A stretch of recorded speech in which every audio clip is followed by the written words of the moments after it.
dear beloved, Boss Mike Cervera. Pasok!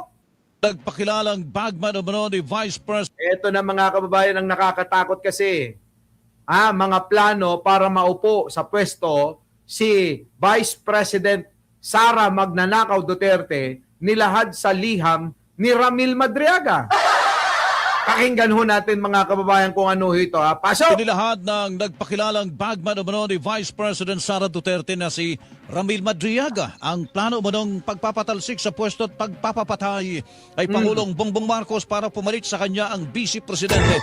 Grabe no mga kababayan no. Ito ho'y talagang nag-viral ho ito. Yan Jong Kamagaling. Lulit Istoroque. Oo, shoutout po sa inyong lahat. RR in the Philippines. Sa lahat po mga kababayan. Mga kababayan, tandaan nyo, Jingjing sa susunod na halalan pag hindi tumakbo si Atty. Claire Castro, ako tatakbo.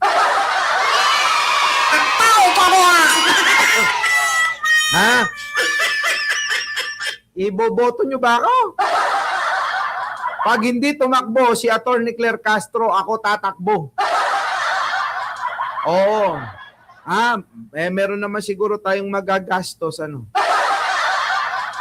ba pwedeng wag nang gumastos? Pwede ba serbisyo na lang ang kapalit? Oo, hindi ho tayo magnanakaw. Maniwala kayo.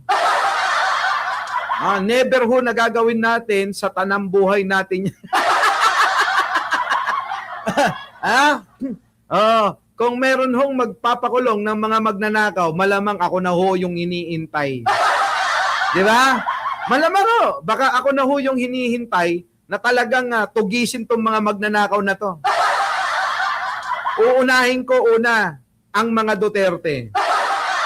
Isusunod ko si Martin Romualdez. Susunod mga kababayan, yung si Saldico. Isusunod ko yung mga senador. Iuhuli ko yung mga kongresista. Yung mga kongresista, ambon-ambon na lang yan Ang malalaking nakukuha talaga yung mga senador, yung speaker, at saka yun, si Saldico na mekos-mekos ng pondo mga kababayan. Diba mga kababayan? Walang maleta. Oo. Ni 5 sa sweldo ko, hindi ko kukunin. Hindi ko kailangan sumweldo katulad ni Tito Soto. Bakit? Hindi naman ho ako maano sa pera Pinamimigay nga lang natin, di ba? Yung iba nga, kita nyo, kinukuha na lang nila. Tapos hindi naman nila binabalik, di ba? Bakit? Kita nyo naman, milyon-milyon. Okay lang sana kung mga 10, 20, 30 yan. Yung mga ganun, mga kababayan, yung mga ganun, parang tulong na lang yun. Pero kung milyones yan, naku, utang yan. Di ba? Ganun ang gagawin natin. Marami naman tayong abogado. Nandiyan dyan naman yung mga magagaling nating abogado at talagang premyado, di ba? Sino? Sino? Kita nyo naman si Atty. DJ Jimenez. Kailangan yan, meron yan na pwesto sa mesa ko. Si Atty. Roel Galandines. Kailangan nandito yan sa tabi ko. Si Aboy Paraiso.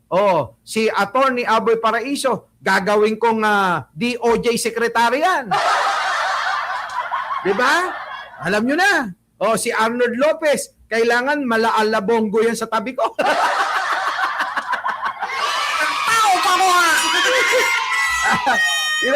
Diba? Si Atty. Claire Castro.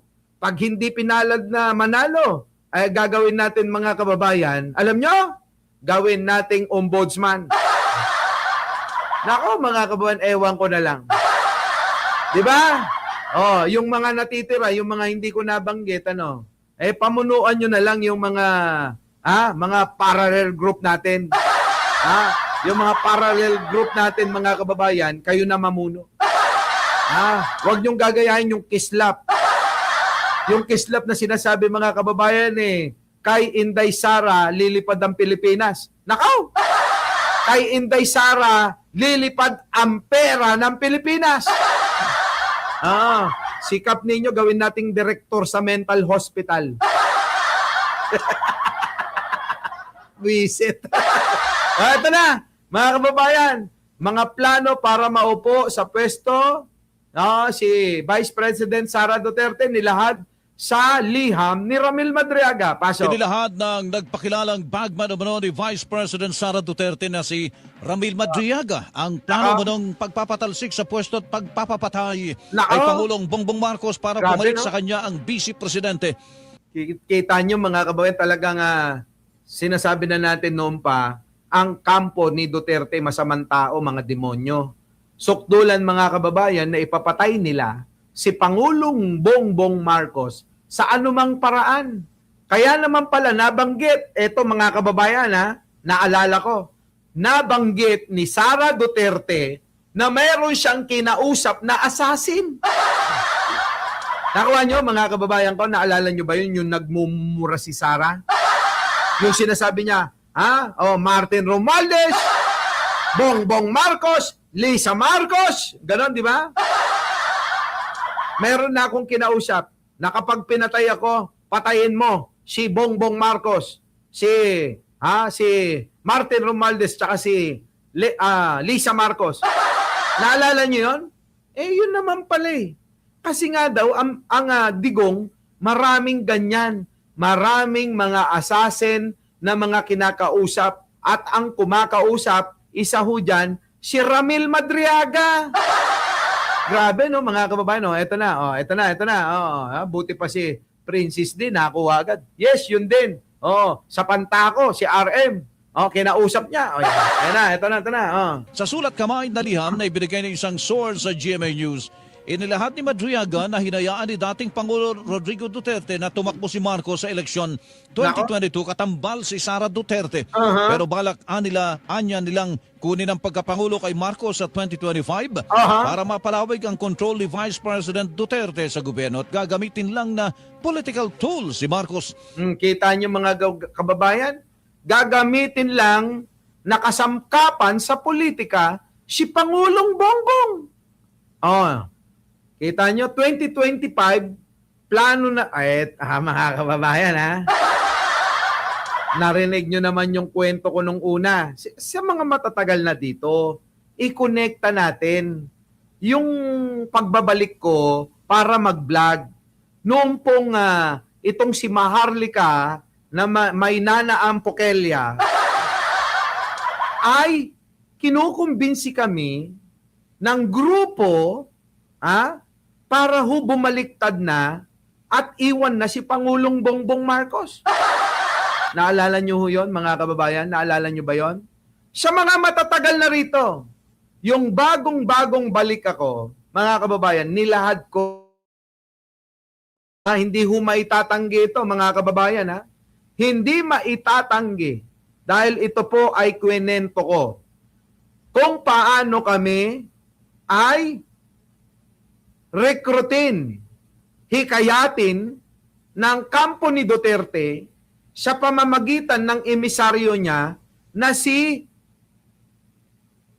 Maharlika Luka-Luka. Akala naman ni Maharlika, abay kaya niyang impluwensyahan yung utak ko. Hindi niya alam yung mga ganyang mga bagay, abay pangkaraniwan lang na mga ginagawa natin dito. Yung mga style ng ganun, mga kababayan, abay, pangkaraniwan lang laro yan. Akala niya, hindi ko magigit. Siyempre, yayangga-yangga lang ako. Talaga? Ay, totoo ba? Yung pala. Ay, wala na. Bangag yan, mayroong video yan, si Bongbong Marcos na nagdodroga. Ay, nasa ng video? Abay, wala sa akin. Pero nakita ko na. Nakita mo na. Kami hindi pa namin nakikita. Malay namin kung parehas tayo ng pagkakatingin at pag-uunawa dun sa video na nakita mo. Unang-una, duling ka. Di ba?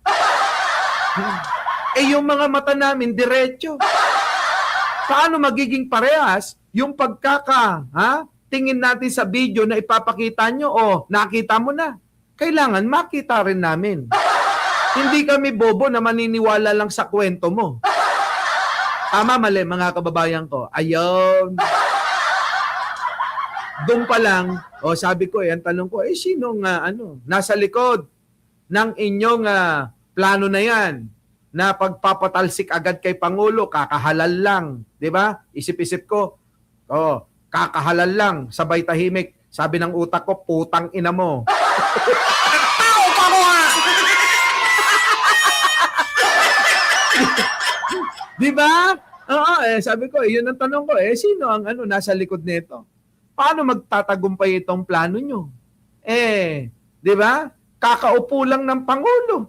Kakahalal lang ng Pangulo. Biglang tatahimik ako, pero yung utak ko gumagana. Putang ina neto Di ba? Putang ina nyong lahat Gumaganon yung ulo ko, yung utak ko, mga kababayan. Sabi niya, Eka ang nasa likod nito, sigurado na mapapatalsik natin si Bongbong Marcos dahil ang nasa likod ay si Digong, si Gloria Arroyo, at si Panutya. Vic Rodriguez daw, mga kababayan ko. Yung si Maharlika pala, bata nung Vic Rodriguez. Yun, mga kababayan. So ngayon, pwede, uubra din kung talaga, kung iisipin. Tama, mga kababayan. Hindi nila alam. Hindi nila alam, di ba? Ang dami naming mga meeting Meron pang isang PCO secretary na kumausap sa amin may isa pang PCO secretary dati na kumausap sa amin na natanggal. Sabi ko, iba na to, mukhang matindi na ito, mukhang seryoso na talagang gigibain nila si Pangulo. Alam nyo naman ako, loyalista to. Sumusuportang malupit to kay Pangulong Bongbong Marcos. Kaya nga ako bumalik dahil lang kay Pangulong Bongbong Marcos di ba? Ngayon, anong ginawa ko? Hello. May nag-text! May nag-text. Sabi call me. May nag-text! Call me! Sabi ko lang, tinawagan ako ngayon, mga kababayan. Sabi ko, eto wag niyong babaliwalain ito. Sapagkat eto kasama ko rito na eto ang pinaplano. Sa pangunguna ng mga pangalan na ito, eka daw ng mga kausap namin. Ilang beses na ito, Ano yan? Ano bang info yan? Sabi ko, gusto nang patalsikin si Pangulong Bongbong Marcos. Sabi ng kausap ko, Paano mo nasabi? Paano mo nasabi? sabi ko, mga kababayan uniform yung mga pinipit sa amin ay sabi ganito ang gagawin. Mauuna kaming vlogger, magsasalita, sisirain si Bongbong Marcos sa pamamagitan na gumagamit ng droga, at merong video na ipapalabas daw, hindi na pa naman namin nakikita. Tapos, tinanong ko na rin kung sino ang nasa likod. Ang nasa likod, si Digong, si Gloria, at yung si Vic Rodriguez. Paano daw nila gagawin? Ito yung plano Tulad ng eto na nga, mga kababayan. Dito na ang kadugtong. Kung ano ngayon yung sinasabi ni Ramil Madriaga kung paano nila tatanggalin sa pwesto si Pangulong Bongbong Marcos tugmang-tugma sa lahat ng mga sinasabi nitong mga DDS na naging PCO Secretary at ni Maharlikang Baliw na may nanaangkipay. Tao pa mo ha! Diba? Diba? Nakuha nyo, mga kababayan? Nakuha nyo? Ito na ho ngayon, ang katugtong. Parehas na parehas. O, tuloy. Inihayag umano ng dating Pangulo ang planong pagpatalsikin si Pangulong Marcos sa 2025 para maluklok sa pwestong busy upang makatakbo ulit siya sa 2028. Pinatasan din umano si Madriaga na humanap na mga nais makibahagi sa plano. Kabilang ang mga kriminal at kahit ang mga sindikato at sakaling magkaroon naman ng gulo ay dito na magsasagawa ng kudeta ang militar. Kita nyo? Parehas yung kwento ko sa inyo. Nakuha nyo, mga kababayan ko? Yung kwento ko noon, balikan nyo. Balikan nyo, that was 2023 ba yan? Siguro na, no? 2023, mga kababayan ko. Kasi halos isang taon ho ako nawala matapos nating maipanalo si Pangulong Bongbong Marcos. Pagkatapos ho kasing manalo ni Pangulong Bongbong Marcos, yun na ho yun eh. 2 buwan, ayan na yung mga recruitment. Eh ako, biglang tumahimik noon, no? Basta sinabi ko na sa inyo, okay na yun. Bahala kayo, di ba? Bahala kayo. Tapos tumahimik ako para naman hindi naman na mabisto na ako yung nagchuchu. Basta ganun-ganun lang ako noon. Bahala kayo, magrambulan dyan. Diba? Ganun eh, di ba? Ikaw ba naman na Joey Salvadoro na sure ako? Abay, sure ako. Ikaw magkatulo. Ewan ko kung hindi magkanana yung ulo ng burat mo.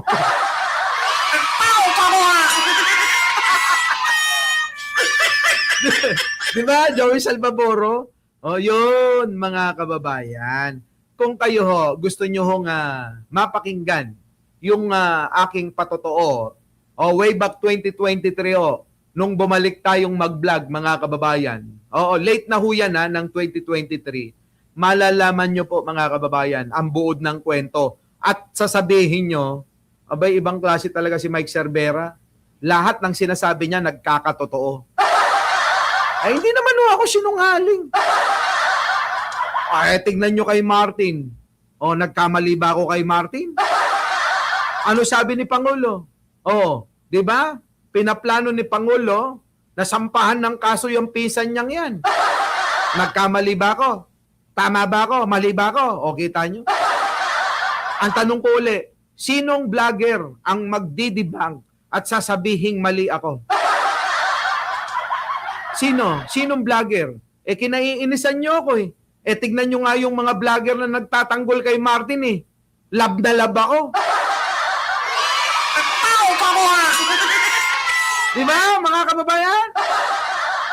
Di ba, Marian Escaso? Tanong ko sa inyo, bakit ba lab na lab ako ng mga vlogger na nagtatanggol kay Martin? Kasi nando doon yung respeto. Alam nila na ayoko tumanggap ng pera dyan.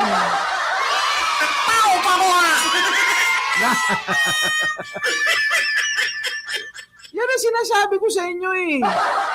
Ayaw nyo, imbis na unawain nyo ako, kung kayo'y nalilito, manatili kayo dyan sa kakapakinig, kasi hindi ko naman kayo ililigaw. Unang-una, mga kababayan, kailan ko ba kayo niligaw? Kailan ko ba kayo niligaw at dinala sa kapahiyaan? Meron na bang pagkakataon na kayo ay niligaw ko at kayo ay dinala ko sa kapahiyaan? Aba, ni minsan ay wala. Kung hindi, mga kababayan, abay, totoo. Madidelay o malilate man. Abay, darating tayo sa katotohanan. At doon nyo lang malalaman na tama pala si Mike Cervera. Totoo pala yung mga sinasabi niya. Di ba, mga kababayan ko? Yan. Wala ho kasing dahilan na tayo magkaroon ng samaan ng loob sapagkat obligasyon ko sa inyo, ulit-ulitin ko, ang magsabi ng masakit na katotohanan para sabihin ko sa inyo na maging tapat ako sa inyo. ang pagsasabi ng masakit na katotohanan, yan po ay senyales ng pagmamahal. At ang matamis na kasinungalingan na ibabalita ko sa inyo, yan po ay pag-iimbot na pagmamahal, kunyari, mapagkunwari. Hindi ho ako ganun sa inyo. Never kong gagawin yan. Wala naman akong mapapala eh. Para manatili kayo. Hindi ho. Huwag kayong manatili rito kung alam nyo na mali yung sinasabi ko. Walang problema yan. Pero kailangan mga kababayan, matuto tayong mag-isip muna bago tayo magdesisyon. Hindi yung inuuna at hinahayaan natin na yung emosyon natin yung magdesisyon para sa atin. Tao ka kaya! Di ba? Eto na, oh. Yan na. Oh, tuloy. Oh. Sinabi rin anyo ng dating Pangulo na alam ni Pangulong Marcos na bababa siya sa 2025 at ibibigay ito sa Vice Presidente at ipapapatay nila ito kung hindi bababa. Sinusubukan na Kita nyo mga kababayan, ipapapatay daw si Pangulong Bongbong Marcos. Oo, talagang desperado na sila eh. Sabi ni Bunny Boy si Ginza, kaya nga love na love ka ni Atty. Libayan. Love talaga ako niyan. Love na love ako ni Libayan, kung hindi nyo lang alam. Di ba? Masakit tanggapin. Masakit na matanggap nila ang katotohanan na sinasabi yo, boss. Yun na nga eh. Lasong ka talaga, boss, sabi na. Bakit naman ako magiging lason? Sila nga yung nagtatangka na lasunin si Pangulong Bongbong.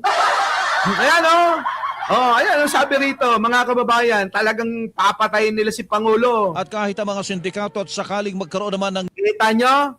I-connecta nyo, mga kababayan, sa sinasabi ni Sara Duterte na may kinausap ng assassin. Maging ang mga sindikato ay kinausap na ng kampo ni Digong para ho sa pagpapapatay kay Apo Bongbong. Yo! Yan ang sinasabi ko. Di ba? Basta tayo mga kababayan, alam nyo mga kababayan, ulitin ko ulit. Ako ho'y nandito bilang vlogger na nagsasalita sa harapan ninyo na napapanood nyo sa mga cellphone, TV, laptop o computer ninyo. Nandito po ako, hindi po para kahit kanino. Hindi po ako, mga kababayan, universal. Hindi ako pwede sa lahat. Nandito ako para kay Pangulong Bongbong Marcos lang. At sa pamilya niya. Wala nang iba. Siguro naman maliwanag yan, ano? Kaya nga, mga kababayan ko, kung sakaling wala na ho si Pangulong Bongbong Marcos, baka ho, tumigil na rin ho ako at mag-focus na lang ho ako sa negosyo. Singiling ko yung mga may utang na hindi nagbabayad. Sinabi ko naman yan, di ba? Kanina sinabi ko, huminto ako sa pagbablog mula nang maipanalo natin si Pangulong Bongbong Marcos. Kasi alam ko nagawa na natin lahat yung ating ambag para maipanalo si Pangulo. Bahala na siya sa kanyang sarili at bahala na siya nga magpatakbo ng gobyerno. Okay na yun. Hindi ho ganun na nangyari. Ginugulpe ng mga na-recruit ni Maharlika na mga vlogger si Pangulong Bongbong. Kaya ba ng konsensya natin yun? Alam natin ang totoo. Pero hindi pa rin kasi nga, mga kaibigan nga yan. Hanggang isang araw may tumawag sa akin. May tumawag! Sabi sa akin, Insan, hindi ka na ba talaga babalik mag-vlog? Sabi ko, may negosyo naman ako eh. Tsaka, wala namang nagpapalipad sa akin pag nagbablog ako eh.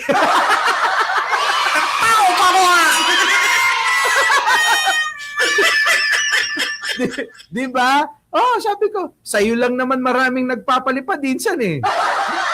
Biro ko sa kanya yon. Natawa lang, natawa. Hindi, insan eh. Iba talaga kapag ka nakasama ka namin eh. Iba talaga eh. Iba talaga ikaw mag-isip ng mga paraan para sa laban eh. Eh sabi ko, iba, kayang-kaya nyo yan. Hirap naman, puro mga kaibigan din yung ating mga makakalaban, di ba? Eh, bahala na si Manong Bongbong dyan. Yan tuloy si Angelito Contalan, pumatol pa. Makakabili tuloy ako ng 5 pandesal niyan. Thank you Angelito Contalan. O, eto na mga kababayan ko. Matapos ang ilang araw, may tumawag uli. Sabi naman nung isa, oo, Boss Mike, ano ba talaga? Babalik ka pa ba? Bumalik ka ng mag-vlog. Eh bakit ka ako? Eh naliligaw na kami. Saan ba kami talaga sasama? Tutungo. Hindi namin alam kung saan patungo tong mga ginagawa namin. Tanyo, no? Utik na yan. Ano ba kayo? Pagtanggol nyo lang pagtanggol si Pangulong Bongbong. Eh hindi yung mga kasama nating iba. Nandoon na eh. Nandoon na ta. Binabanatan na si Pangulong Bongbong eh. Ay, alam mo na yan. Eh ikaw, anong posisyon mo? Eh, nalilito na rin ako. Ewan ko kung sasama na ako dun eh. So yung mga kaibigan natin, marami na hong gustong lumipat dun sa kabila. Tapos meron namang isang tumawag sa akin. Sabi niya, bro, may tumawag sa akin. 3 ito eh. 3 na vlogger. Bro, ano ba? Bumalik ka na. Puta, bumalik ka na. Gumaganon yung isa. Alam nyo kung sino? Si Takero, si Mark Ramos, at saka si Sangkay Janjan. Yan yung kumukumbinsi sa akin na bumalik ka na. Ngayon, eto na mga kababayan. Iniisip ko rin, bahala kayo sa buhay nyo. Gusto nyo yan eh. Nananahimik ako eh. Guguluhin nyo ako. Ganun yung isip ko. Isang araw, mga kababayan, may tumawag. May tumawag sa akin. Sabi niya, Boss Mike, pwede ka bang makausap ng personal? Sabi ko, wag ko nang banggitin Baka masabi ko na sek, yusek, asek, ganun Wag na. Basta, sabi ganun. Kausapin kita ng personal, nasaan ka ba ngayon? Sakto mga kababayan, nasa Europa ako. Boss, nandito ako sa Europa. Sarap ng buhay ko rito. Ang lamig-lamig. Nako, sarap-sarap ng mga steak. Nandito ngayon ako, sakto, Iceland. Kailan ang uwi mo? Puta, hindi man lang natuwa mga kababayan sa balita ko na, tingnan mo to, nandito ako, nag-yelo, sarap ng klema, naliligo ako dito sa Blue Lagoon, ganun. Puta, hindi man lang niya pinansin yung pagyayabang ko. Niyayabangan ko na masarap sarap ng buhay ko. Nandito ako, pagala-gala lang, kasama yung mga anak ko. Yan, di ba? Sabi pa naman, kailan balik mo? Doon ko na mga kababayan na naisip na mukhang seryoso Kasi kailan daw balik ko? Sabi niya, kailangan nating mag-usap. Yon mga kababayan. Kaya nung pagbalik ko, nag-usap kami. Sabi ko, ayoko na niyan. Hindi naman nagpapalipad si Jojo Chavez. Diba? Lalong-lalo si Alicia Duran. Diba? Lintik na yan. Ako nga nagbibigay ng mga regalo dyan. Hindi ako katulad ng ibang mga vlogger na kumikita dahil magagaling silang mangkuto. Ako hindi. Oo. Isa lang nauuto ko. Si Alaysa lang.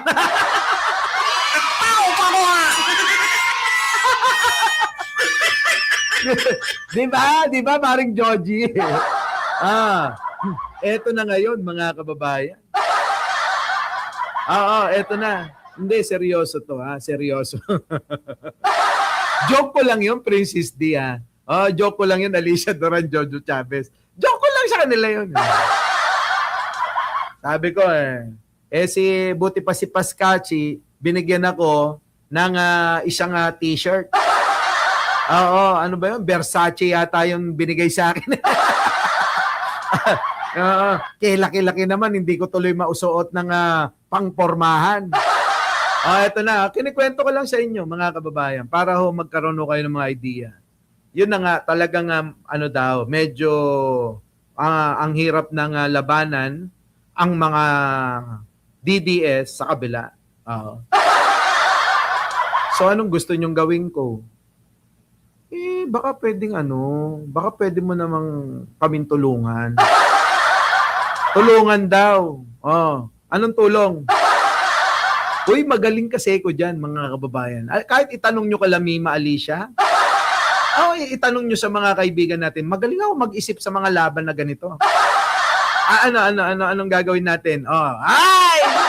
Kita nyo? Yan ang sinasabi ko. Bagong dating lang si The Observer dito. Bagong balik lang. Boss Mike, heto na. Dito ka lang. Yan ang alam nyo pa dati si The Observer, medyo nagagalit pa sa akin yan. Pero ngayon kita nyo, mga kababayan, no? Alam mo na, Jojo Chavez, ha? Yan, The Observer.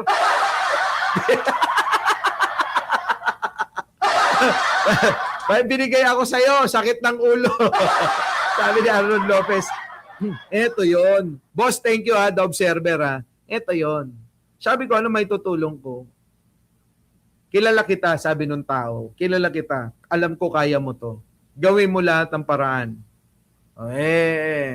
Paano? Siyempre, nag-aantay ako. Baka sabihin Sabihin bibigyan kita ng pera. Talagang isasampal ko talaga sa kanya yung pera Alam nyo ako, pag yung suporta ko binigay ko, suporta talaga. Kay walang pera, kay meron, suporta talaga yon. Di ba? Eto na ngayon, mga kababayan. Sabi ko, okay, sige, gagawin ko yung best ko. Kung hanggang saan. Ano bang problema? Ang daming fake news na pinapalabas ang mga kabilang kampo nga ni Duterte. Tulad ng tulad niyan, masyadong tinamaan o nagiging viral yung addict daw si Presidente. Dahil nga daw kay Digong sinabi, tapos sinusundan daw nila Maharlika. Naknampati, yan na ba problema nyo? O pagkatapos yan, okay na ba? Pagka naayos natin yan at na-debunk na natin at naliwanagan na tao. Sabi niya, oo, okay na. Ayun lang pala eto na ngayon. Tinawagan ko na yung tatlong kaibigan nating vlogger. Meron kaming GC. Ayan, babalik na ako Diba? Babalik na ako! Piglawan ako, Boss Mike, pero sobra akong love si PBB. Okay, tamo? Sabi ko, babalik na ako. Sabi ko sa tatlong kaibigan natin, The Observer. Sabi ko kay Takero, kay Sangkay, tsaka kay Mark Ramos. Ano nang gagawin natin? Ganito gagawin natin Mamili na kayo. Ayaw kong kasama yung gitna, sa gitna. Ayoko yung yung neutral. Kasi hindi na ganun ang labanan ngayon. Kung berde ka, berde ka. Kung pula ka, pula ka. Balikan nyo mga kababayan, yung mga panahon na yan. Talagang wala pang mga sumusuporta kay Pangulo na solido. Kung pula ka, pula ka. Kung berde ka, berde ka. Aramihan mga kababayan na mga vlogger na pinagkakausap ko, wala hong perang involved. Walang pera. Hindi usaping pera ito. Kinausap ko sa kanila, ano ba may aambag mo sa bansang ito sa pamamagitan ng ginagawa mong pagsasalita? Yun ang mga tanong ko Yung pagbabalita ng tama. Diba? Yung pumanig ka sa katotohanan. Hindi yung pumapanig ka sa mga maling impormasyon at ipapahayag mo sa mga naniniwala sa iyo, sa mga nanonood sa iyo, yung mga balitang ganon. Ikay hindi makakatulong, kundi ikay makakasira. Ganon. Sabi nila siyempre, kung ano yung totoo, Boss Mike. Ito ang totoo. Pag pula, dapat pula. Pagka berde, dapat berde. Hiwalay ang pula at berde na. Huwag nyo nang ipilit na magkakasama yan dalawa. Dahil hiwalay na yan. Oo, nag-divorce na sila. naanal na yung kanilang pagsasama. Ngayon, eto mga kababayan, syempre, sabi nila, anong gagawin natin? May nagtatanong mga kababayan meron bang bayad? Hindi ka para sa bayan, ikay para sa bayad. Ganon. Sabi ko sa kanya ikaw ay para sa bayad, hindi ka para sa bayan. Ang tanong ko, para sa bayan ka ba talaga?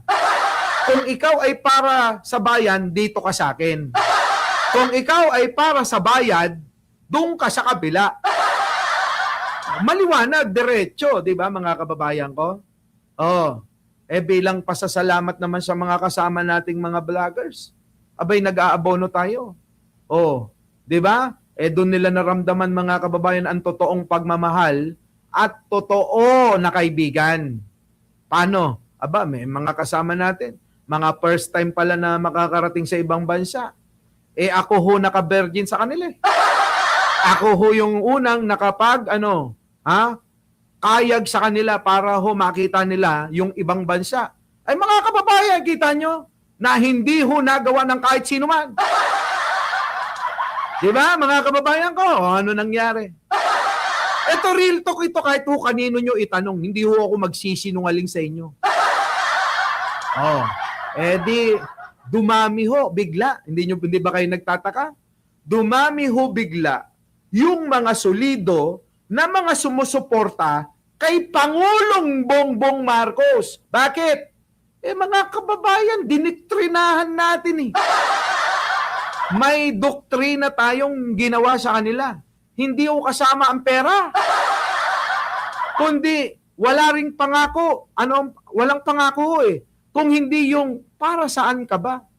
Para sa bayan o para sa bayad? Kaya ako naniniwala mga kababayan ko, ang lahat ng mga kasama natin na nagtatanggol kay Pangulong Bongbong Marcos lang Di ba? Kay Pangulong Bongbong Marcos lang. Hindi ho yan, mga kababayan. Yan po ay para sa bayan. Ewan ko na lang sa iba. Tama, mali, mga kababayan. Balikan nyo. Balikan ninyo. Lahat ng kwento na yan nando doon sa unahan. Kung kailan tayo bumalik sa pagbablog patungkol sa politika at patungkol sa pagsuporta kay Pangulong Bongbong Marcos. Diba? Yung mga matatagal na kayo na magpapatotoo Hindi na kailangan kayong bumalik Kasi matatagal na kayo rito. May nakikita pa nga ako dyan yung mga dati pa na mga panahon pa ni Norman Mangusin, noong pong talagang sukdulan akong isumpa ng sambayan ng Pilipino dahil nga ho sa paglalantad ko ng pagkatao ni Norman Mangusin noon, halos buong buong mundo ng mga nando doon na Pilipino, galit na galit sa atin Di ba? Ano nangyari? Kita nyo, lahat ng vlogger ni Norman Mangusin ngayon, kaibigan ko. Bakit? Nalaman nila na totoo yung sinasabi ko Kaya nga, ako'y nagtsatsaga, kung ngayon galit kayo sa akin dahil minsan nababatikos ko yung inyong idolo, isipin nyo rin na baka naman may tama ako. Minsan wag uunahin yung emosyon. Unahin nyo mag-isip. Baka naman mayroon akong pinaghuhugutan, mayroon akong pinanggagalingan kung bakit ko nasasabi yung mga bagay-bagay na yan against sa mga idol nyo. Tama, mali, mga kababayan. Kasi kung ang gagawin nyo lang, susundin nyo lang yung bugso ng damdamin nyo, hindi magagawa ng pisan ni Bongbong Marcos yan, hindi magagawa. Mga kababayan, huwag niyong kakalimutan. Yung mga pinsan kapatid, mga kaibigan, mga tao lang yan. Hindi po sila mga Diyos. Hindi po sila mga santo. Na hindi nakakagawa ng kasalanan.